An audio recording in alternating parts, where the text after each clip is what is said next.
बूढ़ा गधा जीवन भर मालिक के लिए मेहनत करता रहा, लेकिन बूढ़ा और कमजोर होने पर मालिक ने उसे नजरअंदाज कर दिया। मालिक को खुद गधे को धक्का देकर चलाना पड़ता था। घर पहुंचकर मालिक ने उसकी उपयोगिता पर पत्नी से शिकायत की। पत्नी ने गधे को मारकर मांस खाने का सुझाव दिया। पड़ोसी बूढ़ा गधा ये सुन गया। गधे ने सोचा कि वह जीवन भर मेहनत करता रहा और ऐसा दुखद अंत कैसे हो सकता है। इसलिए रात में जब मालिक और उसकी पत्नी सो रहे थे, वो अपनी पूरी ताकत लगाकर शेड से भागने की कोशिश करने लगा।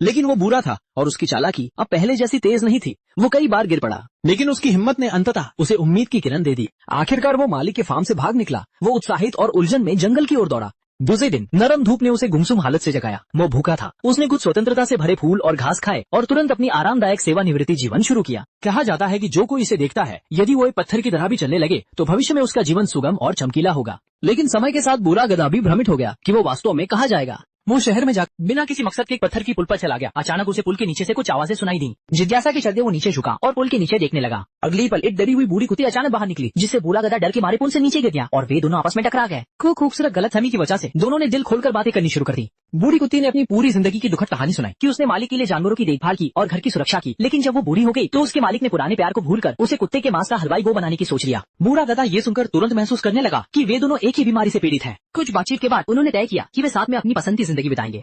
और किस्मत अक्सर बेहद चालाक होती है। कुछ समय बाद वे एक बूढ़ी बिल्ली से मिले। बिल्ली ने कहा कि वो बूढ़ी हो गई है और चूहा पकड़ नहीं पाती, इसलिए मालिक ने उसे बेरहमी से छोड़ दिया। इसी जैसी समस्या को समझते हुए बूढ़ा गधा और बूढ़ी कुत्ती ने उसे भी अपनाया और साथ साथ चलने लगे। और आगे की यात्रा में वे एक बूढ़े मुर्गे से मिले। मुर्गा बोला कि वो बूढ़ा हो गया है और अब नाम नहीं तमा पा रहा, इसलिए मालिक उसे मन की शांति के लिए सूप बनाने की सोच रहा है। दुखी से वो मानने ही वाला था, तभी गधे ने मुर्गे को मनाया कि वे सब साथ चले और अपनी पसंद की जिंदगी बिताएं। मुर्गे ने ये सुनकर अपने दिल में एक उम्मीद की किरण जगी और उसने उनके साथ जाने का फैसला किया। जैसे ही रात हो गई, उन्होंने जंगल के गहरे हिस्से में एक छोटी सी झोपड़ी देखी, लेकिन झोपड़ी के अंदर आग की लपें नजर आ रही थी। जानवरों ने यह देखकर संदेह किया और निर्णय लिया कि वे जाकर जांच करेंगे। तब जाकर उन्हें पता चला कि घर में एक गिरोह था जो डाका डलाता था। बूढ़े गधे के दिमाग में एक चमकती हुई आइडिया आई। उन्होंने एक ग्रुप के रूप में डरे हुए इन अपराधियों को बताने का फैसला किया। जानवरों ने भी सहमति दे दी। वे एक दूसरे के ऊपर चढ़कर धीरे धीरे खिड़की के पास आए। देखकर अपराधी डर के मारे कांप उठे और घबरा कर भाग गए। जो जानवरों ने मौका देखा और हमला कर दिया, जिससे अपराधी पूरी तरह से डर गए। और चूंकि वे ये नहीं जानता कि वास्तव में किसने उन पर हमला किया था, उनका डर और भी बढ़ गया। जब जानवरों ने फिर से भूतिया चेहरा बनाया तो अपराधी जंगल से भाग खड़े हुए। जानवरों की इच्छा पूरी हुई और वे इस आरामदायक जंगल के घर के मालिक बन गए और खुशहाल जीवन बिताने लगे।